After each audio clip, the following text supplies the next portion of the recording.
Hi everyone, my name is Abdul Mohammed Issa. You just go by Abdul. I'm gonna YOLO this video introduction. There probably won't be any edits or many edits to it.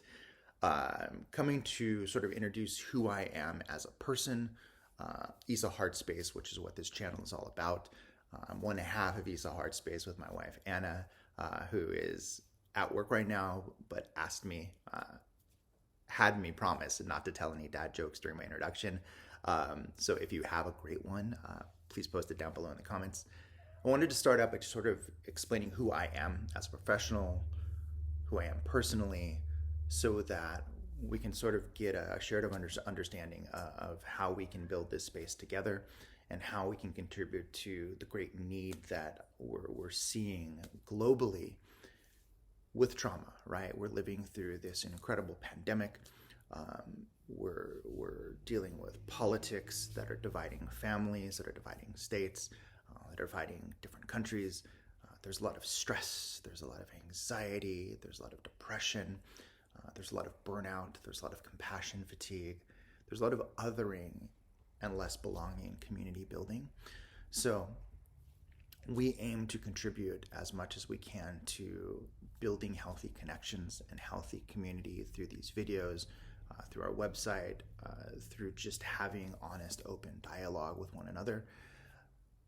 So it's going to start with sort of being open and vulnerable and modeling who we are to step into this space. So I am currently a PhD student in education studies. My research is focused around trauma and trauma interventions.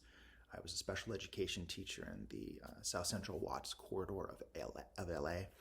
I have been a dean of students. I've been an assistant principal. I've been a co-principal.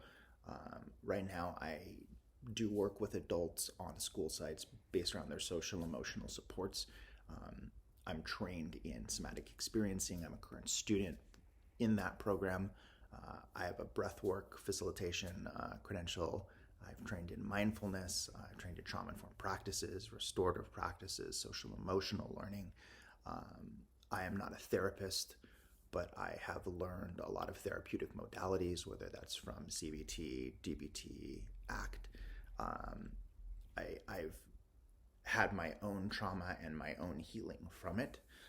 And in this space, I want to share a little bit of why this work is important to me. Before I do that, I'm going to ground a little bit.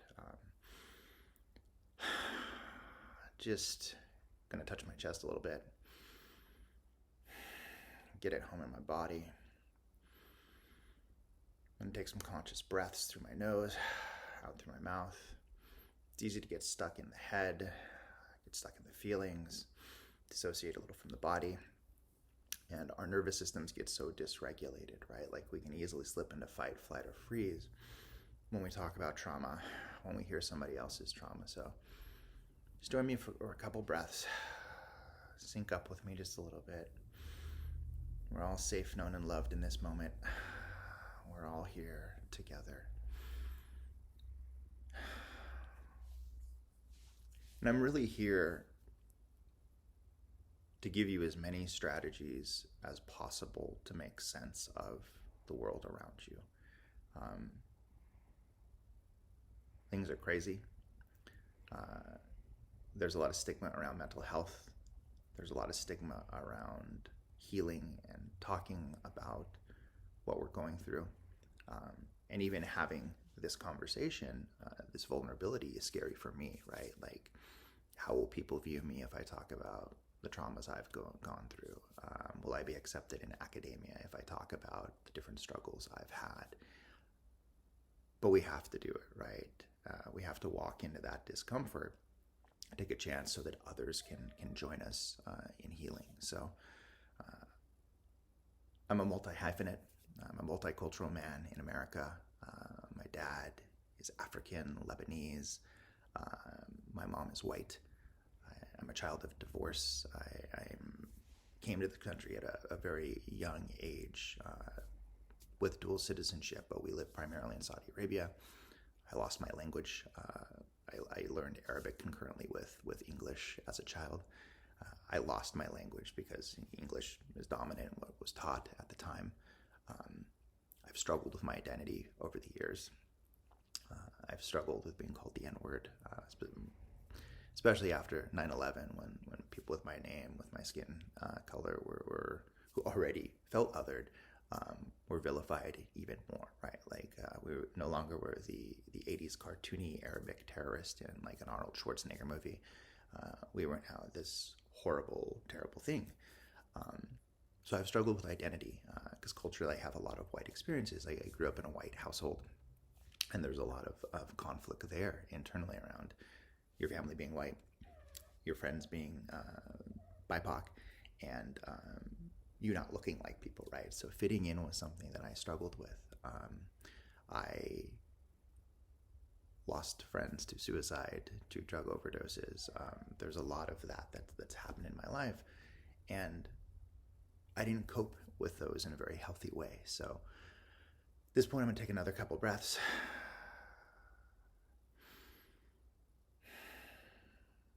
I'm going to ground in. I'm going to move my shoulders a little bit. Because for me, when I start to talk about some of these things, dissociate a little bit. And it's easy to numb and to not feel and not be present. So I want to be fully present to share with you my story, who I am, and how I have hope and an ability to give. So along the years, through the years, I've learned a lot of different strategies that have helped me cope, that have helped me become a healthier, more resilient individual.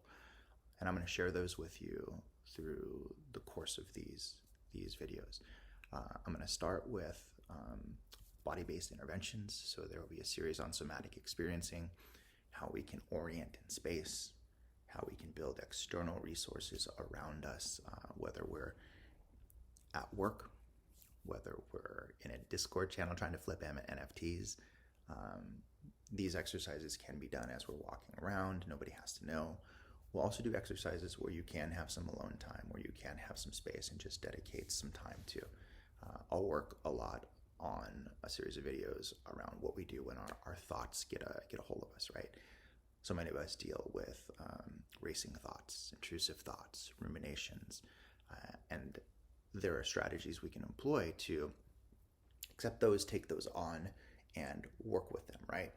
We might not be able to stop the thoughts from coming up, but we can control our reactions to them. So we'll work on some visualizations, we'll work on some meditations, we'll work on dialoguing with them and getting curious about the experience so that we can sort of move back a little bit and not feel as run by them.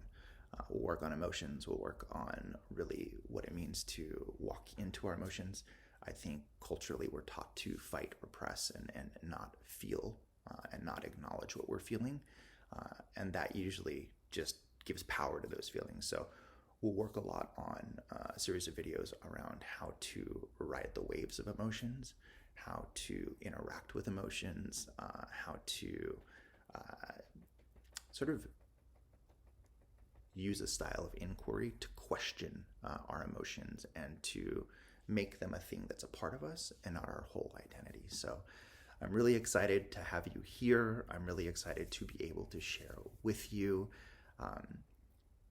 While we had all of these strategies and while I have all of these things that support me, the things that are truly healing, the things that really give me hope for humanity and for where we're going in life are the fact that we can connect with one another. We can be the community that we need. We are stronger together. We're more resilient together. That's my cat, Mr. Miyagi. He is usually super therapeutic, but right now he wants to go outside. I'm not going to edit that out because that's just how we roll. I'm a proud cat dad. And that being said, we're in this together. You're here. I'm here. Let's connect. Let's build this. We can be the version of society that we want, right? We don't have to continue to perpetuate the systems that harm so many of us. We can really be the model for how we want things to go. So love you. Love who you are. Love who you're becoming. Know that we're always in process. We're always in progress. we're always actualizing. And we grow when we connect.